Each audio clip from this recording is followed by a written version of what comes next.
Hello and welcome to IGOR'S News. President Emmanuel Macron delivered a powerful and emotional speech following the latest European Council meeting. Here's the full breakdown in English. Ladies and gentlemen, thank you for waiting until 7 a.m. so I could report on our discussions and this European Council summit. We tackled many issues, so I will go in order, outlining the key topics, France's position, and answering your questions. European defense and NATO. We began with European defense. As I emphasized yesterday at the NATO summit, major progress has been made this semester. I want to thank all our European colleagues and the European Commission for the outstanding work.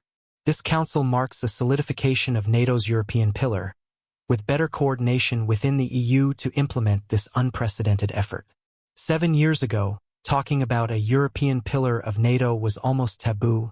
Today, it is a shared reality.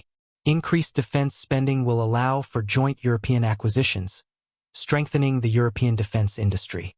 We've built solid support instruments for our industrial and technological defense base, and there is now clear consensus around this.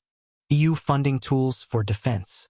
The SAFE program, finalized in just 3 months, allows the European Commission to borrow 150 billion euros to help member states invest, produce, and purchase key defense capabilities together.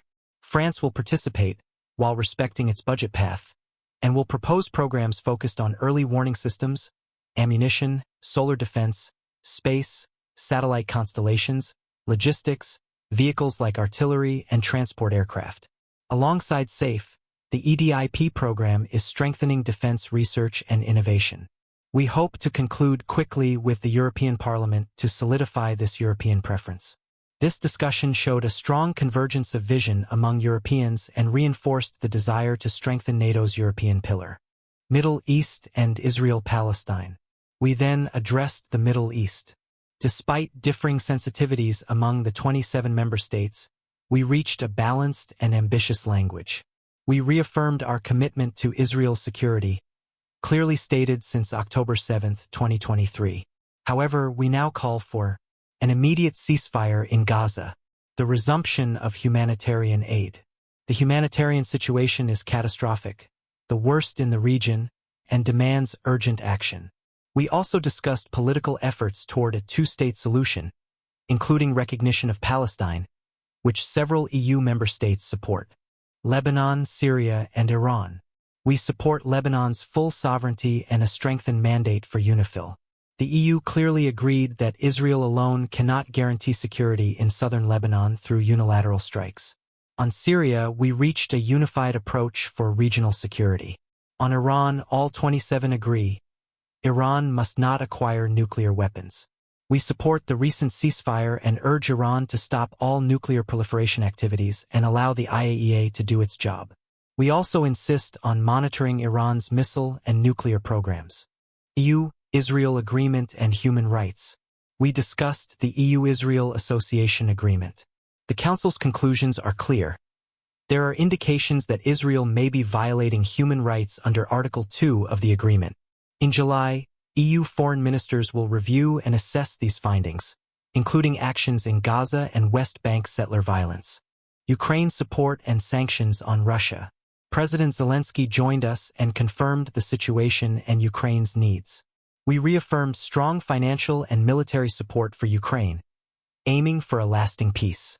A new 18th sanctions package against Russia will be adopted soon, targeting the financial and energy sectors, including an embargo on refined Russian oil from third countries. We also propose lowering the price cap on Russian oil. This package is coordinated with the UK, US, Canada, and Japan, reinforcing international pressure on Moscow. Economic issues and European competitiveness. Our economic talks focused on competitiveness and trade. We confirmed the Draghi and Letta reports and want fast action from the Commission to protect vulnerable sectors like steel, chemicals, aluminum, especially against impacts from U.S. tariffs and Chinese overcapacity. We support emergency safeguards like import limits, 15% cap for non-EU steel, and reforms of the Carbon Border Adjustment Mechanism. We also advanced on CS3D and CSRD directives, aiming for simplification and reduced administrative burden for small and mid-sized businesses. Energy, telecom, and capital markets. We support deepening the single market, especially in energy, telecommunications, and finance. The Pan-European Savings Product Label and Capital Markets Union are priorities. The goal: simple, fast reforms over perfection. Climate and trade with the U.S. We continue to support ambitious climate goals, aligned with the Paris Agreement, but balanced with European competitiveness. On EU-US trade, we want a swift deal. Prolonging talks only extends punitive tariffs, which are costly. France supports a balanced agreement, rejecting any lasting scenario where Europe is taxed without reciprocity. We're open to reducing tariffs on steel, aluminum, automotive, pharmaceuticals, and aerospace, ideally to zero-zero trade. The EU's regulatory autonomy will be preserved. Protecting minors online. Lastly, I raised the issue of protecting minors online.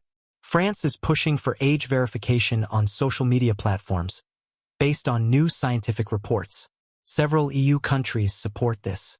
We ask the Commission to enforce Article 28 of the DSA and define a digital age of majority to protect users under 15. That concludes my remarks. I am now ready to take your questions.